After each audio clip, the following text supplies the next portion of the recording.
Two, also relationships. I mean, our Correct. bank loan really happened through a relationship, through a Yep. SCORE mentor. SCORE mentors are absolutely free. Yep. SCORE.org. Now, you probably, depending on where you live, you may be paired up with somebody who doesn't look anything like you and may not understand your brand, Correct. but they have a good relationship with the bank. And that's all I needed was an introduction. And Right. that's how we get the first loan. That's how Or you got like your what first I one. call their mentors, and then their sponsors. Mentors Yes. are people that come into your life and they teach you a couple of things about the game, but then sometimes you need a sponsor, somebody who will open the door for you and make that connection. And sometimes you have to be very clear about which one you want. I am looking for this. And people, like, you know, the days of like dancing around, no more. Tell people what you want and you'll be surprised they'll be open to delivery. It's fantastic advice. So Mabel, since you got the mic, why don't you tell everybody how you finance your business when you first got started? 100%. So I finance my business. I always say by doing the work first. What do I mean? I did a lot of research. Like we got angel money, but the reality is my deck was 57 pages long. Like I understood the business. Like I went into it. To me, it was just like a passive conversation, but you know, it's about respecting the other person and their money. Like I've always said, money is such an emotional and a personal thing. And in the end of the day, most people invest in people. They invest in their confidence in you that you may not know everything, but you have the hustle to figure it out. If you're able to demonstrate like that hustle, I think it becomes a little bit easier. And also understanding to what someone said about a relationship, it was over time, meaning it was me developing this relationship with this angel investor over time, me consistently giving them an update. Like, hey, I just switched jobs. I'm at Nordstrom. Hey, I switched again. I'm at Savage Fenty. Showing that even in the day hustle of me, like trying to get this money, I was also still moving the needle and sharing what I've learned about this experience, that experience. You know, it's like, I understood early on that like when I learned that money is personal and like it's not just like the numbers to your point, but it's also the relationship of how you're developing that. And over time, people kind of like warm up to that idea, if that makes sense. But it was a two-way street. It was like, let me develop this relationship honestly and authentically, right? Because I also knew the kind of investor I wanted. I knew that, you know, I talked to a lot of people, and it's very important to understand what is your leadership style?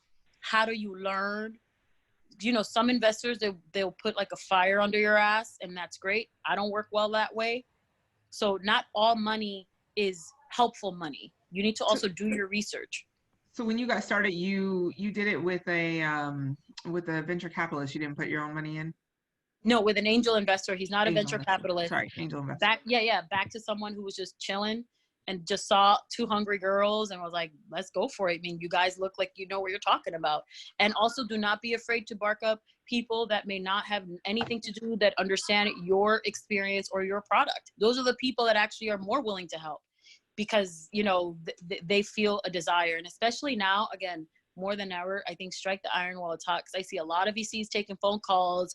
I see a lot of people have this desire and I'm shameless. I'm like, let's take all the calls, but also be prepared. You can't just show up to the call without being prepared. Awesome. Good tips. Good tips. We'll come back to you. So Shanti, thanks for joining us. What are you drinking, by the way? I have tea. Oh, y'all got tea. This is Red Bull, honestly. Like, hey. Yeah. Next time we'll do a wine party. Right. Right. Mm-hmm.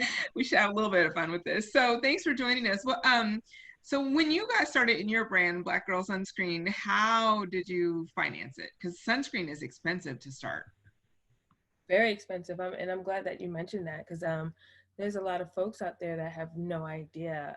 It's very different than, I would say, your normal cosmetic product because of the testing, because of just because it can come back and it not test for an SPF 30 or 50, the claims that you have to make. So if you want to be hyperallergenic, or if you want to be tear resistant, or if you want to be water resistant, there's so many things that you can claim with your sunscreen, and each one of those claims costs a fee. you know, could be $5,000 to $7,000. So how did I get started? I used my own money. I was in corporate America for 12, 13 years. And if you guys hear heavy breathing, my bulldog is sitting right next to me. Like she literally just came upstairs. We can't hear. You Okay, can't? Mary, you're Okay, fine. cool. You're fine. Cool. So I worked in corporate America for 12 to 13 years and just saved because I was in upper management and I had to access cash. So you ever just like be a kid and you're like, damn, this money's burning a hole in my pocket. So that's how I felt at a point. And I was like, okay, so do I put a down payment on a home? Like, what do I do? And then I transitioned out of corporate America and moved to Los Angeles and put myself into a new environment. So I left my old environment, put myself in a new environment with just different thinking, different energy, and just different surroundings. And being a woman of the sun, I was hiking a lot, just enjoying outdoor activities. And my friends would say, hey, you need sunscreen. And I'm like, nah, chill. Like, I'm not looking like a ghost. I don't care for it, but whatever. And then it just kind of dawned on me, like, let me just see if there is anything out there on the market for me. And of course there wasn't. And in my mind, I'm like, okay, mentally, can I do this? What will it take? I had the capital, right? I had the money because it was burning a hole in my pocket, but could I actually do it? So the way I funded my business initially was with my own funds. Now, was that enough for year one? Absolutely, right? Our minimums are, you know, 10,000 plus. It's not 1,000, 2,000, 5,000. So, you know, that's another reason why the sunscreen industry is a little bit harder to get into because your minimums are higher. Yes. So I was like, okay, well, this is a risky concept anyway, because, you know, we're changing the narrative of women of color doing something that they didn't normally do. So let me just start on the lower end, right? Let me just start with the minimums. And that was a lot, right? Yeah. So my money that I saved was enough to cover that minimum and the marketing that I planned. Honestly, I didn't have any budget allocated to marketing. I launched my business on Instagram. Wow. So that was free. I mean, that's real talk. 2016. Like, how else are you launching your business? How else are we launching businesses now, right? Social media. Right. So, but after then, I would say 2018, 2019, when we got our partnership with, a big box retailer, my own money wasn't enough. Shantae's money wasn't long enough. And it got scary at some point. So, you know, as mentioned earlier by some of the other ladies, you know, working capital was something that I had to really take a look at, whether that was PayPal, American Express. I didn't do Stripe, but QuickBooks also has one. And I mean, shit, I was using the hell out of that working capital because it just came in handy and it just made sense, right? Because they're not running your credit and it just comes like right from your sales, right? So cool, you don't even really notice it. But that helped me through 2019. Now, after that, that's when shit hit the fan. And I was like, okay, in order to really take my business to the next level, working capital is not enough. I did a pitch contest in December, something like that, through a community, a very well-known community, and I won $10,000. Okay, great. Like 10,000 it's just a drop in the bucket, but it's still something. You know, 5,000, 10,000, 15,000, it still helped with something. But what that did was it connected me to a new community of people, right? And I knew going into 2020, I wanted to put myself in different rooms with different people, and that was the start. So once I got connected with this new community, they were like, man, you got a smoking business, girl. What are you doing? And it wasn't like that I didn't have the confidence. I just didn't know that I was ready to start having those conversations until someone said, like, yeah, I think you could do this. And then that's when I started to prepare my decks. So first thing is first, like, I didn't even know what an angel investor or a VC is looking for in a deck asking for money because everyone's different in what they look for.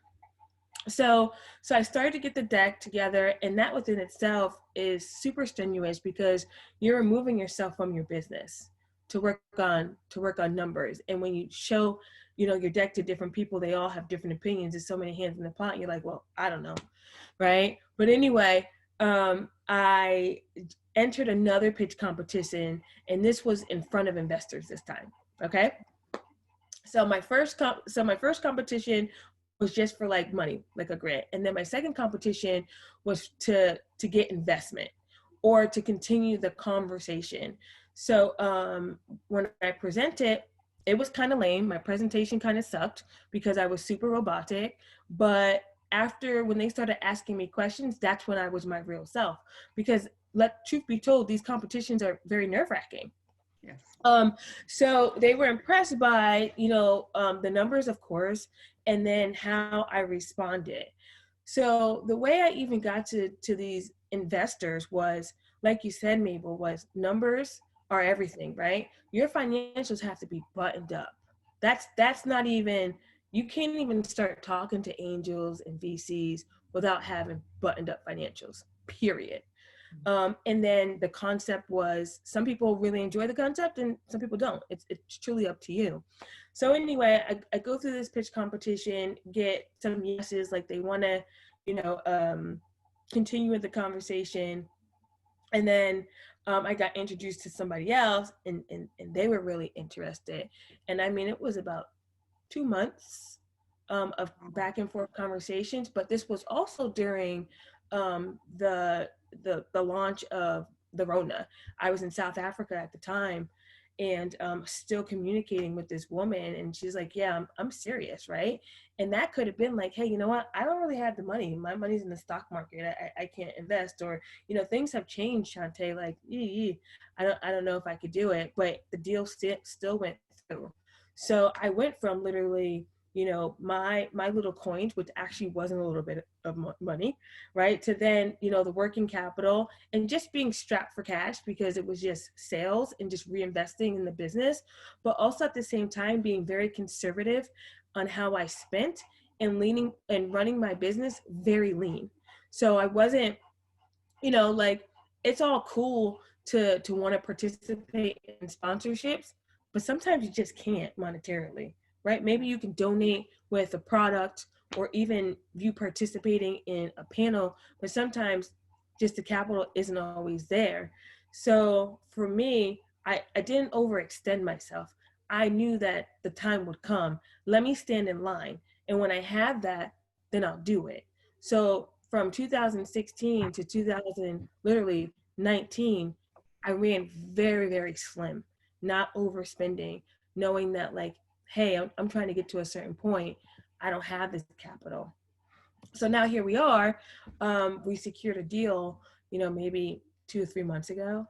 And I was apprehensive even about talking about that. Really? Yeah, absolutely.